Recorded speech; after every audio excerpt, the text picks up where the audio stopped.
YouTuber Jake Paul fighting three-time NBA Slam Dunk champion Nate Robinson. Watch me November 28th knock out Nate Robinson live on pay-per-view. Mike Tyson and the one and only Roy Jones Jr. do battle for the very first time on November 28th. If you told my 10-year-old self I'd be fighting on a Mike Tyson card, I'd be like, no way. I'm gonna take his head off. Really? Have to. Man, definitely luck, brother. Thank you. Hey, Robinson, you're dead. You said you're tired of these influencers. I'm not going for the bullshit. Like, please. I don't think he stands a chance. Let's go, Nate. Hey, Nate finna beat this boy ass, and I'm finna enjoy every moment of it. Yo, Nate, what's up, bro? You want to come train with us, bro? Good job, Nate. Shut up, bitch. I just want to prove that, you know, I'm the greatest athlete, one of the greatest athletes to ever walk this earth.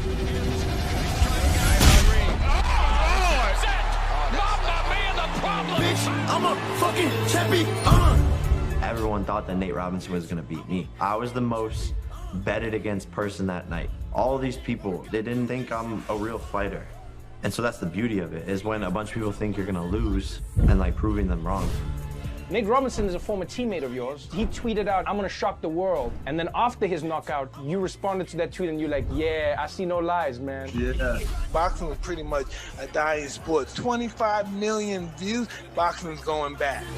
I know my ability. I'm just gonna prove it to the world. I'm the one. Welcome to the show. Bitch, I'm a fucking champion.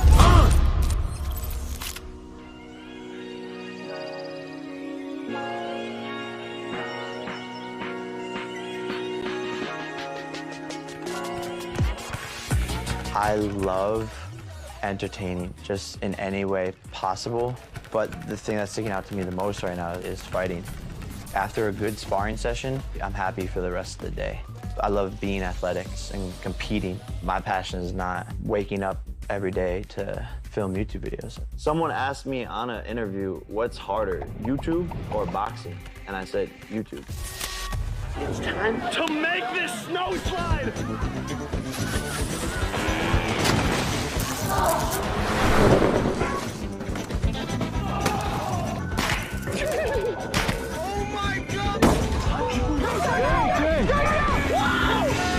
How did you know this was what I wanted to do? Me and my brother started out making videos, just recording whatever we were doing when we were 10 years old and he was 12 years old. What we have here today is a blowhorn.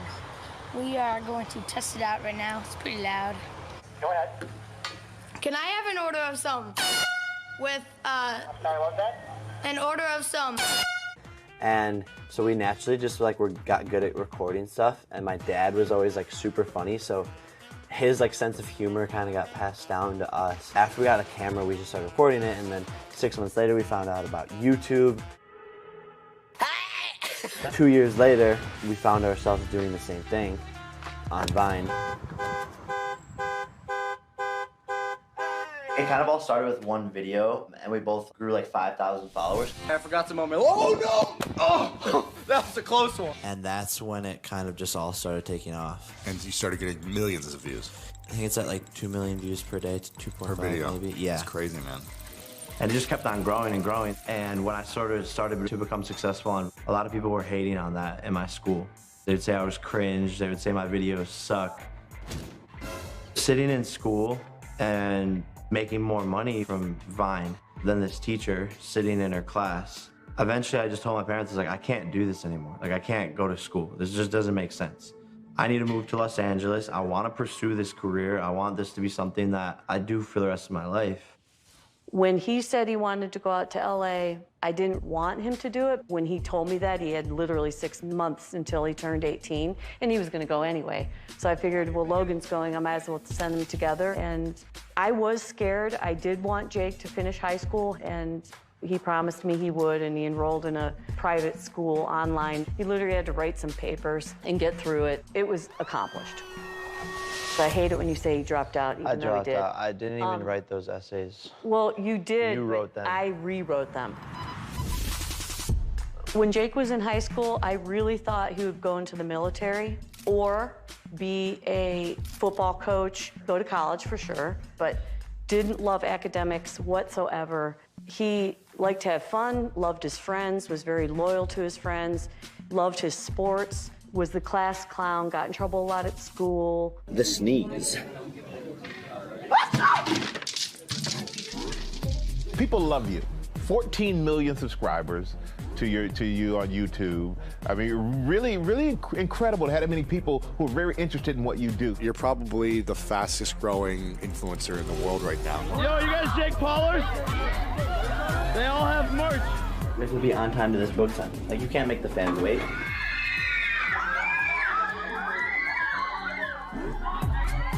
Twitter is officially killing off Vine, the video service that they began back in 2013. Jake, I've got to ask you about Vine. It's on its like dwindling edges, but it's just about translating your content onto other platforms. So now like Instagram and Facebook and Snapchat are super popular. And so I just create content on those platforms and grow an audience there. When my teachers were laughing at me for having these dreams and aspirations, or kids at my school would talk shit about the videos that I made, and they would say, oh, when you go to Los Angeles, you're gonna come back in 3 months because you're gonna be a failure. That's always been my motivation, is like proving people wrong. And when I say something that I'm gonna do it. Kid's pretty smart. With Vine going under, he's like, it ain't happening again. I'm just gonna be huge on everything. And then I landed an audition with Disney Channel, and boom, go in, test for the role. Less than a month later, they called me. They're like, hey, we want to hire you to be on Disney Channel. Thanks for watching, Dareheads. See you next time. And that was one of the craziest phone calls I've ever got. That was when I was like, damn, I made it. I never thought I would say this, but welcome home, Jake Paulers. This is how we know, like we did it. Game 10 is out here, boys. The house is so damn big that you literally have to call people. Yo. House so big, I need walkie-talkies just to call my home. Guys, check out the view, baby. This is lit, and you bet your ass I'm building a zip line directly into the pool. Check it. I created the first social media label and the first influencer house. It was called Team 10. Team 10?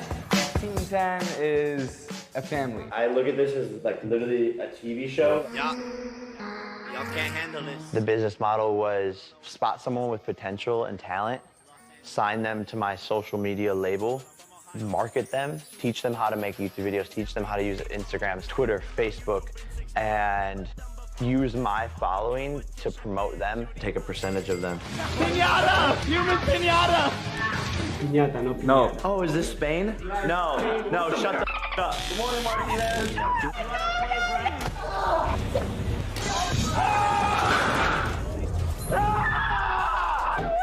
Erica made a YouTube channel. In one day, gets 200,000 subscribers. Jake, thank you so much.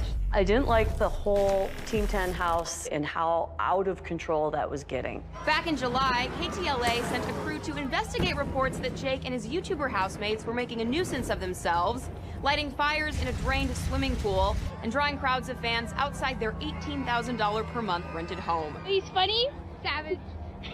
Savage? Yeah. Be a really nice, quiet street, and now we're just this like war zone. Neighbors hate me. You're essentially creating this machine that just keeps on getting bigger and bigger, and it just needs more gas.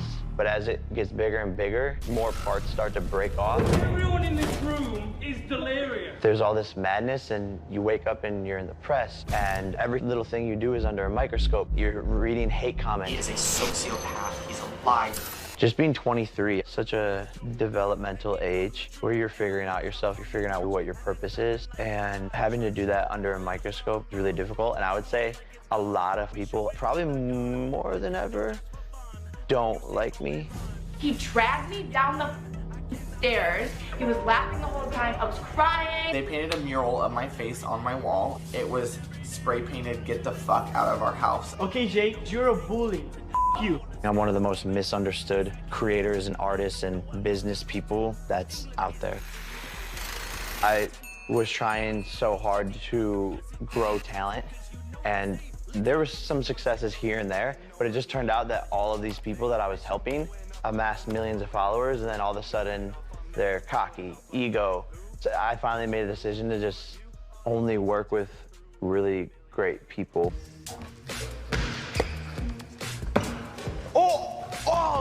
I've lived here for 2 years, and it's gone through so many different versions of house, but it's my favorite it's ever been now. This is my Tesla Model X P100D, 0 to 60 in like 2.9 seconds. Got the Falcon doors, wrapped in satin black. I got all of like my fans' names here, just to like show love. This goes like 100 miles per hour.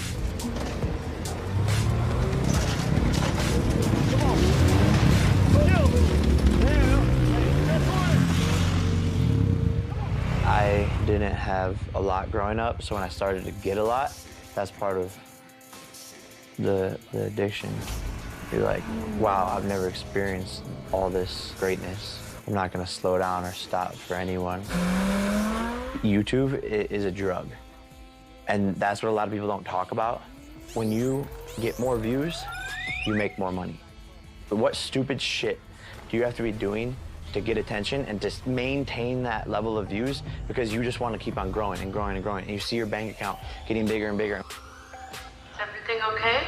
Yeah, I'm filming a vlog, and I'm trying to stay overnight in the White House. Got into some interesting kind of trouble there, right? Did the FBI show up to your house or something? Or Yeah, the Secret Service. This is amazing. It looks like Waco. This is a massive raid. We did see the sheriff's department come out of the house with a lot of weapons. When you know you didn't do anything and you're still in the press, I look at it as free marketing. You just are lost in this world, but you have to keep going because there's pressure and there's millions of people watching. You just are getting sucked in every direction to the point where, like, you don't even know who the fuck you are. Tonight, there is nothing united in many states of America. Through the night, protesters smashed into luxury stores, stealing items and clashing with police. Look at them pointing guns at me. Look at. Bro. Jake Paul says he and his team did not participate in looting and vandalism at an Arizona mall. I was at a restaurant, had my camera. We walk outside the restaurant, we see helicopters, people protesting, breaking shit. I start to record. I was just blown away by what was happening. And then people are like, oh, he's looting, he was stealing shit from the mall. The Scottsdale police just want to make an example out of me, and so they're, of course, gonna press charges for criminal trespassing. I could definitely actually go to jail for it. All of them are over there hanging out. No social distancing, no masks. The videos outraging the city's mayor. I really could not believe that an event like this was taking place. We expect everyone in our community to act responsibly. We just cannot show such disregard. It goes along with being super hated. I'm 10 different celebrities or influencers' most favorited tweet has to do with like talking shit about me. All of these controversies, time cleared them for me. The truth eventually came out with all of these different things. This is the old me.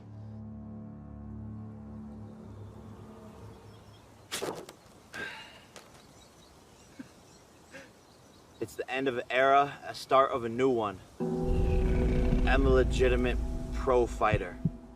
I just feel like I finally found what I was put on earth to do. I left all the LA, Hollywood, Jake Paul shit behind. I had to close the chapter on that book, and this is that new era. Bitch, I'm a fucking champion! Everything's at stake. My back is up against the wall, 100%. It has been in every single fight. That's what makes me great. 3 years ago, these YouTubers wanted to fight me and my brother. We fought them, Manchester, England, 25,000 people, sold out, 1 million people watching online. From that moment, I just knew, like, damn, this is one of the biggest, dopest things that I've ever done, and this is a serious business. That's really where it all started. And so I want to bring these big-name MMA fighters into the boxing ring. With boxing, the sky's the limit. I think the potential of what we can make with doing this in the next couple of years is massive.